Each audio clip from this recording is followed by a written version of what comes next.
Hi, good morning. My name is Father Rayappa. I'm going to talk about Sarvodaya movement, um, explained by Mahatma Gandhi himself. Mahatma Gandhi developed three principles of village economics. One is Sarvodaya principle, the second is Swaraj principle, the third is Swadeshi principle. So Sarvodaya, Swaraj, Swadeshi. So in this segment I'm going to talk about Sarvodaya principle. Mahatma Gandhi coined the word Sarvodaya. Sarva means all and Vodaya means well-being. Not just well-being of an individual or the well-being of a community, but of both and more. In a society based on the good of all, that is Sarvodaya, there would be a constant conversation between the individual and the community. Community, therefore, the individual is. The individual is, therefore, community is. Neither can exist without the other. Sarvodaya also celebrates the individual without celebrating individualism. Sarvodaya also celebrates community without celebrating communism. Individualism sacrifices the community, while communism sacrifices the individual. Sarvodaya perceives the relationship between the two. Sarvodaya also means the well-being of animals, plants, insects, and Panchabhutas, the elements of the earth, and all other forms of life. Sarvodaya means the upliftment of all or the welfare of all. It is a system which is designed to work for all. Moreover, Sarvodaya celebrates the well-being of the earth and of the cosmos. But capitalism favors the few, only those who have capital. Socialism cares for the many. It believes in the greatest good of the greatest number, but some are still left out.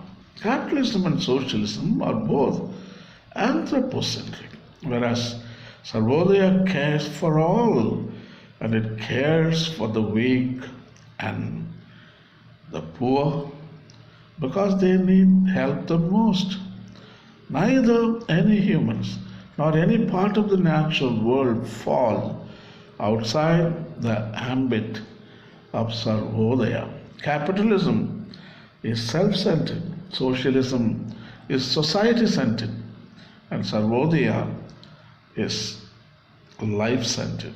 Sarvodaya can bring nature, humanity, and spirituality together. Sarvodaya is an inclusive and holistic trinity.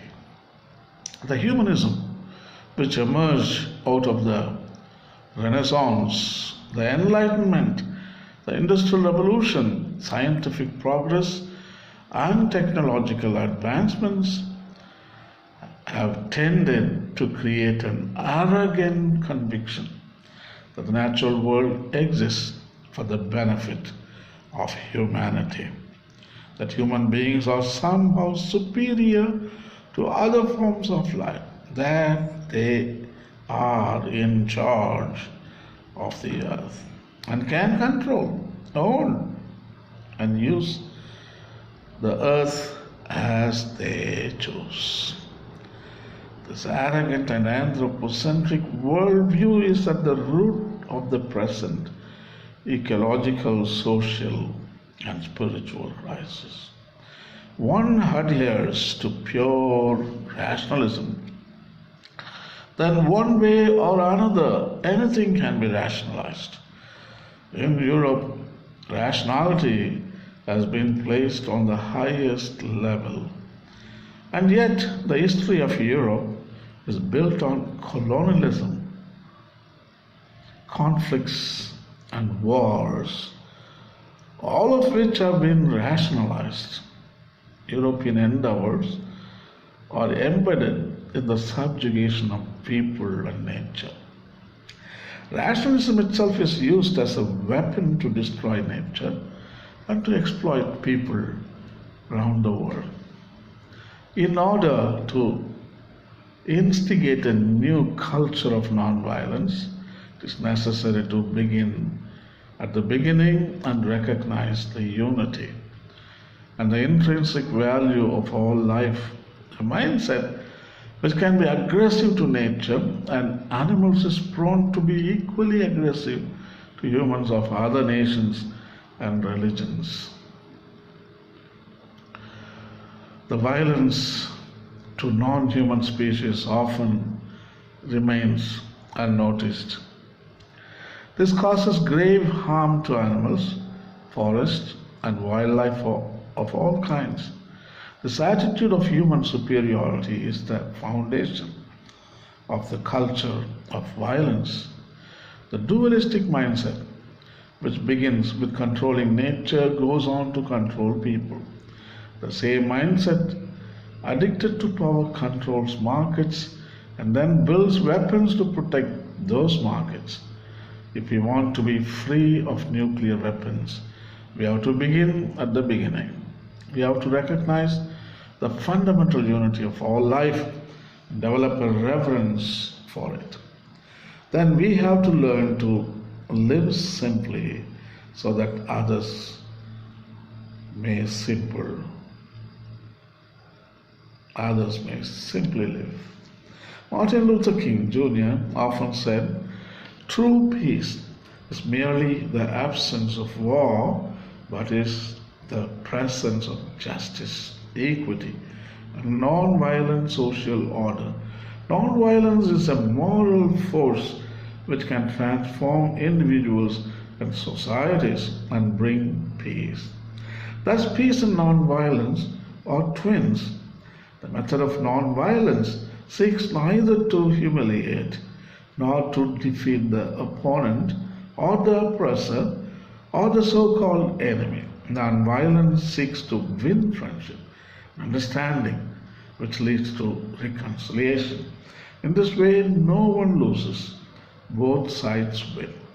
Non-violence is as much about the liberation of the oppressor as it is about the liberation of the oppressed.